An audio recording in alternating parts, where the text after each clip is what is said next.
Hello friends, இன்றைக்கி நம்ம பார்க்க போகிறது ஒரு மோட்டிவேஷனல் ஸ்டோரி. வாங்க பார்க்கலாம். கடவுள்கிட்ட ஒரு விவசாயி கடுமையாக சண்டை போட்டுக்கிட்டு இருந்தானோ. உனக்கு பயிர்னா என்னென்னு தெரியுமா, விவசாயம்னா என்னென்னு தெரியுமா, நீ நினைக்கும் போது மழையை அனுப்புகிற, தப்பான சமயத்தில் காற்ற வீசுகிற, உன்னோட எனக்கு பெரிய தொந்தரவாக இருக்குது, பேசாமல் இந்த வேலையெல்லாம் ஒரு விவசாயி கிட்ட கொடுத்துரு அப்படின்னு சொன்னானோ. கடவுள் அவன் முன்னாடி வந்து, அப்படியா, சரி, நீ கேட்டது போலவே இனிமேல் வெளிச்சம், மழை, காற்று எல்லாம் முன் கட்டுப்பாட்டிலே இருக்கட்டும் அப்படின்னு வரம் கொடுத்தாராம். விவசாயிக்கு சந்தோஷம் தாங்க முடியலையாம். அடுத்த விதைப்புக்கான பருவம் வந்துச்சான். விவசாயி என்ன பண்ணானா, தேவைங்கும் போது மழையை பெய் அப்படின்னு சொன்னானாம். மழை பெஞ்சிச்சான். நிறுத்துன்னு சொன்னானாம். நின்றுச்சான். அந்த ஈரமான நிலத்தை உழுதானாம். தேவையான காற்றை மட்டும் வீசுன்னு சொன்னானா, அதுவும் தேவையான அளவுக்கு மட்டும் வீசுச்சான். பயிர் பச்சை பசேல்னு வளர்ந்துருச்சான். வயல்வெளியை பார்க்கறதுக்கே ரொம்ப ரம்மியமா இருந்துச்சான். அறுவடை காலமும் வந்துச்சான். விவசாயி என்ன பண்ணானா, ஒரு கதிரை அறுத்து அதை உதிர்த்து பார்த்தானாம்.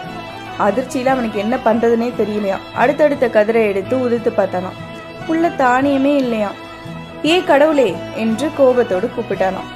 மழை, வெயில், காற்று எல்லாத்தையுமே மிக சரியான விதத்தில் தானே நான் பயன்படுத்தினேன், ஆனாலும் பயிரெலாம் பாழாகிருச்சே ஏ அப்படின்னு கேட்டானாம். கடவுள் சிரிச்சாராம். ஏன் கட்டுப்பாட்டில் இருக்கும்போது காற்று வேகமாக வீசும், அப்போ பயிரெல்லாம் அம்மாவை பயத்தில் இருக்கிக்கிற குழந்தை மாதிரி பூமிக்குள்ள தங்களோட வேரை ஆழமாக அனுப்பி பிடிச்சிக்கும். மழை குறைச்சி பெஞ்சா தண்ணீரை தேடி வேர்கள் நாலா பக்கமும் அனுப்பும். போராட்டம் இருந்தாதான் தாவரங்கள் தங்களை பாதுகாத்து வலுவாக வளரும். எல்லாமே வசதியாக அமைச்சு கொடுத்தா உன் பயிருக்கெல்லாம் சோம்பேறித்தனம் வந்துருச்சு. தலைன்னு வளர்ந்துச்சே தவிர ஆரோக்கியமான தானியங்களை கொடுக்க அதுக்கு தெரியல அப்படின்னு சொன்னாராம். விவசாயிக்கு அப்பதான் புரிஞ்சுச்சான். வேண்டாமையா, உன் மழையும் காத்தும் நீயே வச்சுக்கோ என்று கடவுளிடம் விவசாயி சொன்னானாம்.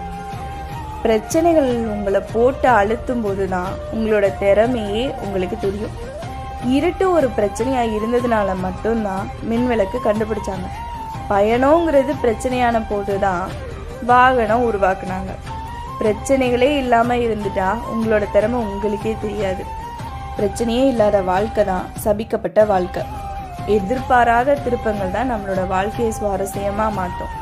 நம்புங்க, பிரச்சனையெல்லாம் உங்களை அழிக்கிற ஆயுதம் இல்லை, அது உங்களை மேம்படுத்த உருவான ஆயுதங்கள். நன்றி.